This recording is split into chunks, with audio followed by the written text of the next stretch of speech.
اردو مولا فرماتا ہے یا ایھاالذین آمنوا لا تدخلوا بیوتا غیر بیوتکم حتی تستأنسوا، اے ایمان والو کسی کے بھی گھر میں داخل ہو تمہارا چھوڑ کر کہ کسی کے بھی گھر میں اس وقت تک اندر نہ جاؤ جب تک اجازت نہ لے لو.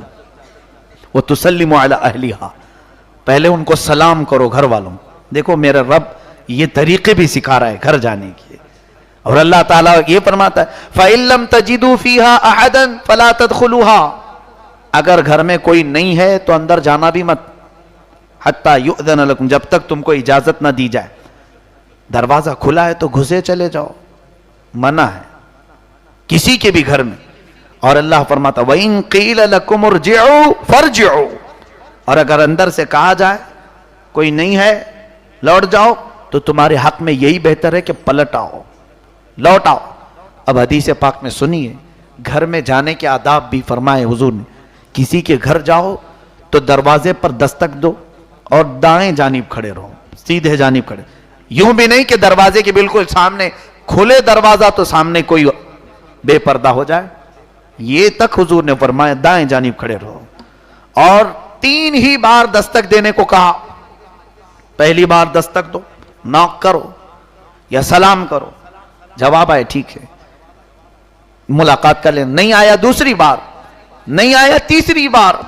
یہ اس لیے کہ گھر میں کون کس حالت میں ہے تمہیں معلوم نہیں. دروازہ کھلا بھی اور اندر جانا ہے تو 3 بار سلام کر کے اندر جاؤ جب تک جواب نہ آ جائے. یہ شریعت کے احکام ہیں دیکھو. اور حضور صلی اللہ علیہ وسلم نے فرمایا 3 بار میں بھی اگر جواب نہیں آیا تو پلٹ جاؤ.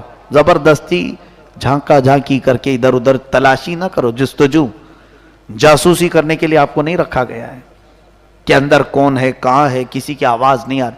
پلٹ جاؤ ورنہ پھر تمہارے لیے اللہ تبارک و تعالیٰ کی طرف سے وعید بھی ہے. اللہ فرماتا ہے کسی بھی مومن کے گھر میں بے اجازت داخلہ ممنوع. اور حدیث میں ہے یہ جو ہم گھروں کے سامنے سے گزرتے ہیں، فرمایا اگر تم کسی کے گھر میں نظر ڈالتے ہو، عورتیں بے پردہ ہوں، اندر یعنی پردہ نہیں تھا اور گھر کے اندر تم نے جھانکا، حضور فرماتے ہیں میں گھر والے کو اجازت دیتا ہوں پتھر اٹھائے اور اس کی آنکھ کو پھوڑ دے کہ قیامت میں اس سے پوچھ بھی نہیں ہوگی. یہاں پر دنیا میں ہی ہے، آنکھ پھوڑ دو اس کی جو گھروں پہ نظر ڈالتا ہے. منع کیا گیا ہے کیونکہ یہ ایمان والوں کی حفاظت ہے، یہ ایمان والوں کی حفاظت. اور پھر مومنین کو پہلے ہی مولا نے فرمایا قُل لِّلْمُؤْمِنِينَ يَغُضُّوا مِنْ أَبْصَارِهِمْ، اے محبوب آپ ایمان والوں سے کہیں اپنی آنکھیں نیچے رکھیں جائیں. یغضوا من ابصارہم، اپنی آنکھیں جھکا کر کے چلیں، کیونکہ یہی آنکھیں ہیں جو زہر بن جاتی ہیں لوگوں کے لیے. آنکھیں بہت ہی سخت ہیں ہمارے لیے. اور فرمائے گا النظرۃ سہم من سہام الشیاطین، نظر جو ہے شیطان کے تیروں میں سے ایک تیر ہے، جب نکلتی ہے تو کسی کے جسم پر جا کر چبھتی ہے. اب عورتوں کو بھی میں یہ تنبیہ کرتا ہوں کیوں تمہیں پردے کا حکم دیا گیا. تم کھلے بدن سے باہر آتی ہو، اگرچہ تمہارے دل میں خرابی کا ارادہ نہیں، برائی کا ارادہ نہیں، لیکن جو باہر عیاش لوگوں کی نظریں ہوتی ہیں، ہماری آنکھ میں ایک سیال مادہ ہوتا ہے وہ نظر نہیں آتا، یعنی اڑتا ہے. جیسے ہی ہم آنکھ کھولتے ہیں ایک پتلا سا پانی کی طرح زہر نکل کر کے جاتا ہے، جہاں تک ہماری نگاہ جائے اڑتی ہے. اگر ٹرائل کرنا ہو تو سائنس کے مائکروسکوپ وغیرہ سے دیکھ سکتے ہو، خوردبین سے.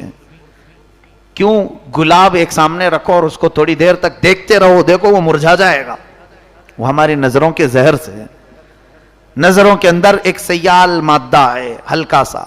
اب جب کسی کی شہوت غالب ہوتی ہے برائی، ان نظروں سے جب وہ کسی خاتون کی جسم کو دیکھتا ہے تو اس کے جسم پر وہ زہر چبھ جاتا ہے، اور وہ چاہے جتنی بھی پاک ہو اس نظروں کے زہر سے اس کے دل میں بھی بے حیائی شروع ہو جاتی ہے، خرابیاں اور گناہ وہاں سے شروع ہوتے ہیں. یہ نقصان ہے بے پردگی کا کہ تمہارے دل کب بے قابو ہو جائیں دوسروں کی نظر سے. اور آپ نے سنا نہیں کہ نظر بد بری نظر لگتی ہے کہ نہیں لگتی. میرے آقا فرماتے ہیں میری امت میں نیچرل موت کے بعد، طبعی موت کے بعد اگر کسی کارن سے، اگر کسی سبب سے سب سے زیادہ موت ہوگی، کینسر ایڈز نہیں، حضور فرماتے ہیں نظر بد سے موت ہوا کرے گی. میری امت میں سب سے زیادہ موت نظر بد سے ہوا کرے گی. جادو سے بھی زیادہ خطرناک ہے نظر بد. اس کی حفاظت کے لیے ہی تو قرآن پاک میں یہ 2 سورتیں نازل ہوئی، قل اعوذ برب الفلق قل اعوذ برب الناس. جادو، سحر اور نظر بد سے روزانہ خود بھی 3 مرتبہ پڑھ کر دم کر لیا کرو، بچوں کو بھی پڑھاؤ اور عورتوں کو بھی پڑھاؤ، تاکہ بری نظروں سے آپ محفوظ رہیں. ساتھ ہی اپنے جسم کی بھی حفاظت کرو. اللہ تعالی ہم سب کو شریعت کاملہ پر عمل کی توفیق عطا فرمائے اور ہم سب کو بے حیائی اور برائیوں سے محفوظ فرمائے. وآخر دعوانا ان الحمد للہ رب العالمین.